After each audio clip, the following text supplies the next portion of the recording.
అదొక ఫారెస్ట్ డివిజన్‌లో ఉన్న అందమైన ఏజెన్సీ ప్రాంతం. కొండా కోనలతో ప్రశాంతంగా ఉన్న నిత్యావసరాలకి, చదువులకి దగ్గరలో ఉన్న పట్టణానికి వెళ్ళాల్సిందే. ఆ ప్రాంతంలో ఉండే సుందరి చదువు కోసం ప్రతిరోజు పట్నానికి వెళ్తుందని తన తండ్రి ఆమెకొక ఫోన్ కొనిస్తాడు.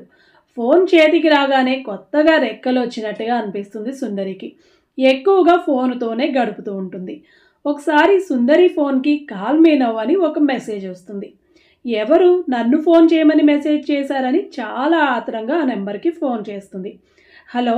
ఎవరు మీరు? మీకు పనుంటే మీరు ఫోన్ చేయాలి. అంతేగాని నన్ను ఫోన్ చేయమని మెసేజ్ చేశారేంటి అంటుంది అమాయకంగా. ముద్దు ముద్దుగా ఉన్న ఆమె మాటలకి అవతలున్న అతను నవ్వుకుంటూ నా పేరు ఆతాఫ్ అంటాడు.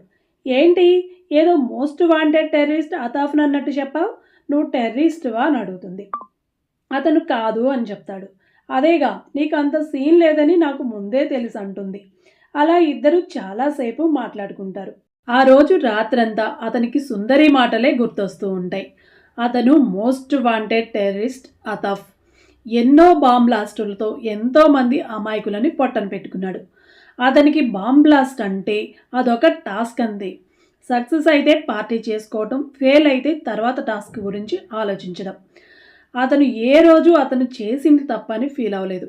ఎందుకంటే అతను పెరిగిన వాతావరణం అలాంటిది. అతని కోసం ఆర్మీ బృందాలు అడుగడుగునా గాలిస్తున్నాయి.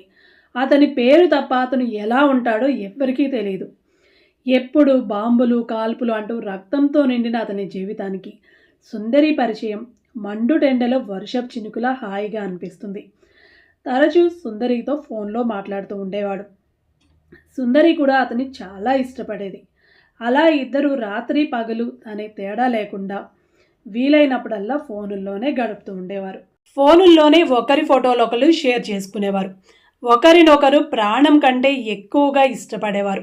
ఒకరోజు అతాఫ్ నిన్ను చూడాలనుంది సుందరి, నీతో దగ్గరగా ఉండి మాట్లాడాలనుంది అంటాడు. సుందరి కూడా నాకు కూడా నిన్ను చూడాలనుంది, ఒక్కసారి రావచ్చు కదా అని అడుగుతుంది. సుందరి అడిగేసరికి అతను కాదనలేకపోతాడు.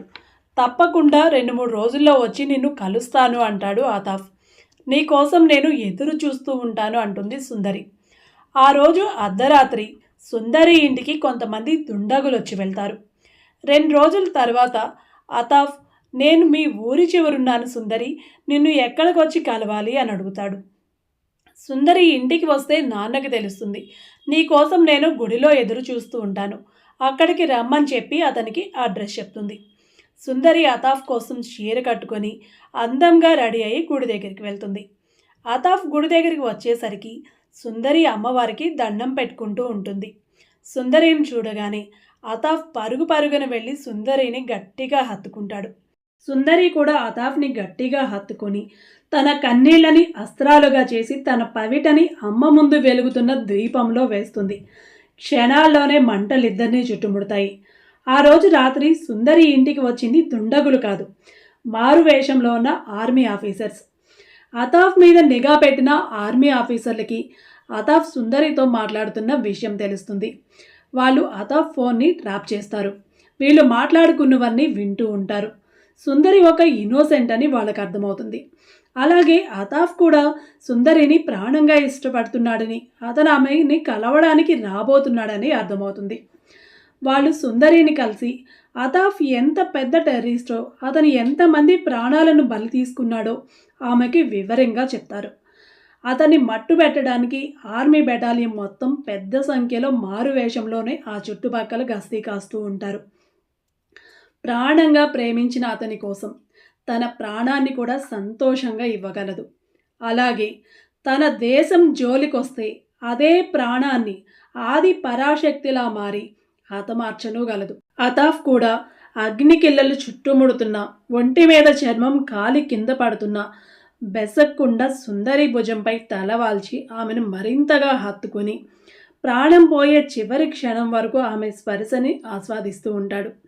మొదట సుందరిని అతను హత్తుకున్నప్పుడే ఆమె హృదయం అతని హృదయాన్ని తాకగానే అక్కడ ఏం జరగబోతుందో తనకి అర్థమైంది.